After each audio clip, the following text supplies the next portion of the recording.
Une chose intrigue les observateurs étrangers. Vous quittez très rarement votre pays, la Guinée. Autant que je sois informé, vous avez fait une seule visite à l'extérieur depuis 1967. Est-ce que vous êtes d'accord d'abord sur ce point? Je me demande pourquoi se préoccupe-t-on de cela. Le président Mao, combien de fois il a quitté la Chine? Pour autant, est-ce que la Chine est malade?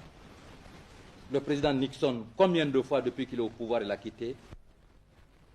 Et chaque président européen, combien de fois chaque président en Europe a quitté son pays? La révolution dont nous parlons, c'est en Guinée. Et c'est ici où elle doit être menée. L'essentiel de la lutte, c'est en Guinée.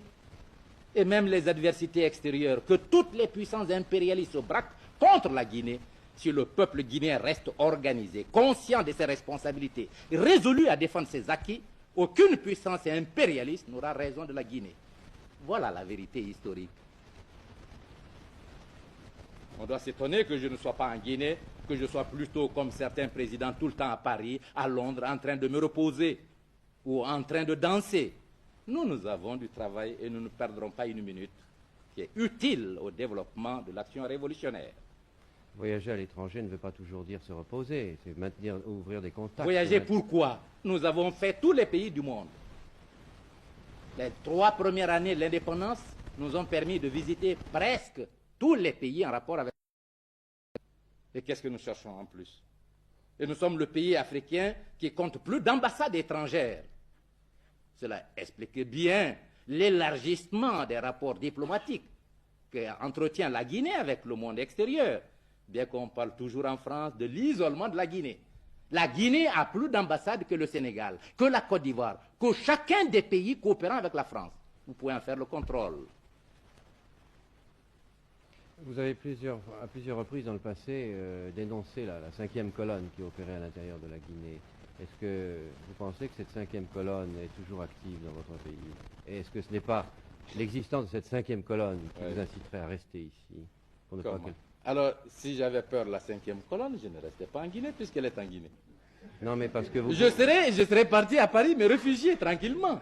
Mais vous pourriez craindre que les éléments de subversion qui travaillent contre vous pourraient profiter de votre absence. Profiter comment? Le peuple guinéen est armé. Quel est le seul pays au monde dont le peuple est armé? Dites-le moi. Vous avez vu quand même l'agression.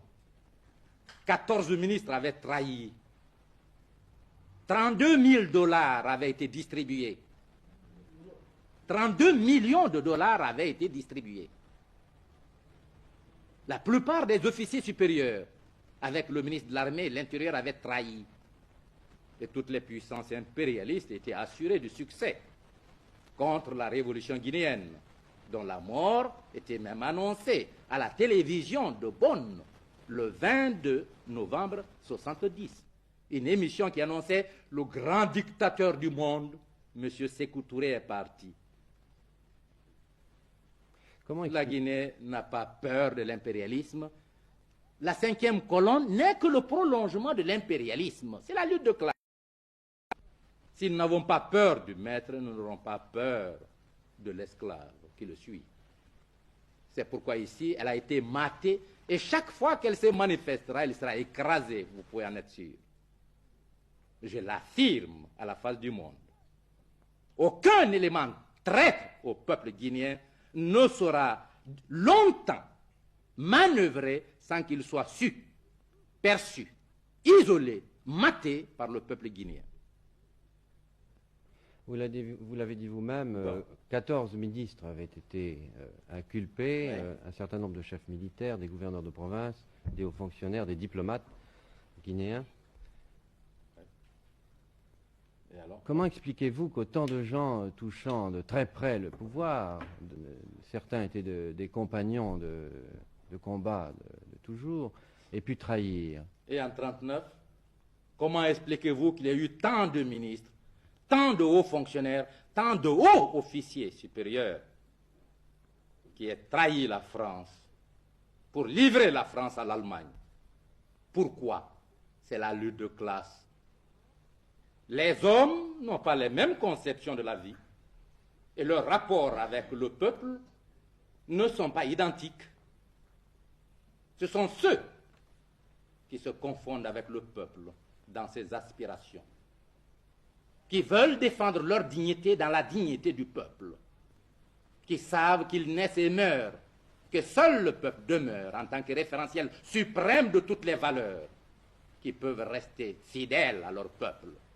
À côté d'eux, au sein de toutes les sociétés, il y a des traîtres, c'est-à-dire des catégories sociales ou des individus qui font le choix contraire. Leur personne au-dessus de l'honneur, de la dignité et de l'intérêt populaire. Nous ne sommes pas étonnés qu'il y ait eu des traîtres en Guinée. Il y en a dans tous les pays du monde.